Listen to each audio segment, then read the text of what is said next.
Well, here we are. It's now official that JetBlue Airways is going to end their focus city at Long Beach Airport and officially pull out of the market effective October 6th of 2020. This is a pretty expected / calculated discontinuation of service. Long Beach hasn't been too favorable to JetBlue over the years. JetBlue has been wanting to get FIS added to the terminal so they can try to expand a little bit more there to international markets that could, be more profitable for the airline. That has always gotten shot down every time. The community has been pretty against JetBlue. There's a lot of noise abatement and a lot of logistical things that put JetBlue at a constraint from an operational perspective. It's one of the reasons why the red-eye flights only leave, they leave no later than, I think, 9:30. Because the noise abatement goes into effect at, I believe, 10 p.m. or 11, and the airline gets fined every time a plane operates in those restrictions. So this is a long time coming. So just to give some highlights of what we got going on today for this new West Coast strategy at LAX. Currently they operate flights between Boston, JFK, Fort Lauderdale, Orlando, and then they do Buffalo as well on an A320. A lot of Mint flights between LAX and JFK, Boston, and they do Fort Lauderdale as well on Mint. But today's announcement includes the beginning of San Francisco, Reno, Seattle, Bozeman, which will be seasonal, Salt Lake City, Las Vegas, and then Austin. Probably the biggest part of today's news is the airline specified that within the next 5 years, they would like to have about 70 flights per day, by 2025, which is crazy. I think Long Beach peaked at 36 flights a day at JetBlue LGB operation.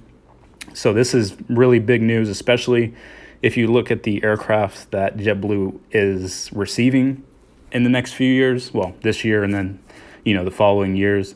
They're receiving the A220-300, which is an aircraft that is really going to be a game changer for the airline.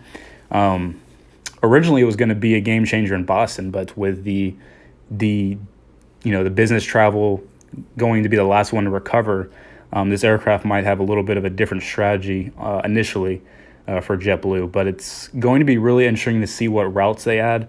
It specifies in the announcement that there's going to be multiple new markets, both domestic and international, and then some of these which have not had any nonstop service to and from LAX. So it's going to be really interesting to see what comes out of that. Obviously I like predicting JetBlue. That's all I follow, the closest. But I really have a gut feeling that this A220-300 is going to be a game changer. I think you'll start to see, when things recover, I really would not be shocked to see a lot of East Coast markets get added to LA. I think it makes a lot of sense. The economics of the A220-300 provides just a lot of pluses to the airline of JetBlue when they're competing against other airlines on routes. I think it's just going to be a great airplane for them. And 70 flights is a lot. I think Orlando is within that range, 70 to 85, somewhere in that area. And then Fort Lauderdale as well is up there in the, I know they want to get that to 140 or something at one point, but this is a really big announcement because, I really was expecting Long Beach to go for what I specified at the beginning, but I didn't think they were going to actually grow LAX like this big. I thought it was just going to kind of replicate a little bit of LGB and then, add the same kind of routes and maybe a few new ones, especially international cities, because I know that's something they've really been wanting to do out of Long Beach for the longest time. But this is something I think is huge for the airline. Very competitive market. Again, JetBlue has a lot of partners that operate out of LAX. So there should be some nice feed from the international perspective that can help assist some of these domestic routes. It's going to be really exciting to see how this plays out. I mean, I like speculating, like I said. I'm not going to be shocked if you see a lot of East Coast routes added with the A220-300. Obviously, me being biased, I would like to think that there's a viable chance of JetBlue adding Los Angeles to Charlotte on A220. on a red eye or something, I think that would be actually a really good add. Some other cities that could possibly see JetBlue LAX service, which would be highly competitive, but it seems to be what they're going for here. I think Atlanta might be a potential candidate. Philadelphia would be one. I would also look towards Raleigh as one. Raleigh, I don't know. They have a good following in Raleigh. I'm just not sure if the market itself can handle all that, especially because they actually have quite a few West Coast flights already. For the city that size, I don't know.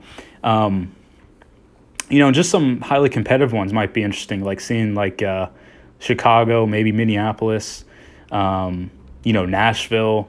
They're doing Austin, maybe, I don't know, maybe another Texas destination. I think JetBlue really needs to, get ready for a battle, because this is going to be a big battle for them going into the future.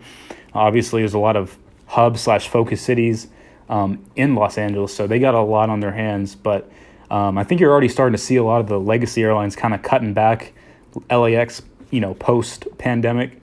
So it's going to be interesting to see, when the dust settles, what it'll look like. But I'm very excited for this. I think this is going to be great for the airline. Los Angeles is the premier place to fly to in Southern California. Largest O&D city as well, per the press release statement. The airport offers 24/7 operations, and like I said, the customs immigration facilities. So it just gives JetBlue just 24/7 flexibility of their operation, as opposed to the Long Beach, which is very strict and not a whole lot of a lot of constraints within that. So. Anyways, this is very interesting. Just the last little tidbit is, like I said, just to kind of rehash everything, JetBlue's final day of operation at Long Beach will be October 6th, service to Portland. And the Portland route will not transition to LAX. But of course, JetBlue will continue to serve Portland from JFK, Boston, and Fort Lauderdale. So, and then the last thing is all the LAX non-Mint flights will be operated using the A320 or the A321. I know I was kind of speculating a little bit with the A220, but since they're only getting one this year, and then hopefully this year, and then more next year, I don't think you're going to see them put that literature of the A220 in a press release yet. But just from what I know about the aircraft, just from reading stuff online, this plane is going to be a game changer, like I mentioned. So again, I really wouldn't be shocked to see the A220 on some of these West Coast, East Coast routes. Like a route from Buffalo to LAX would be much better on the A220. If they did Charlotte, A220, that just would be so much more logical to see from them. So I hope you guys enjoyed this little video of the JetBlue West Coast Focus City strategy. And I will see you guys in the next one.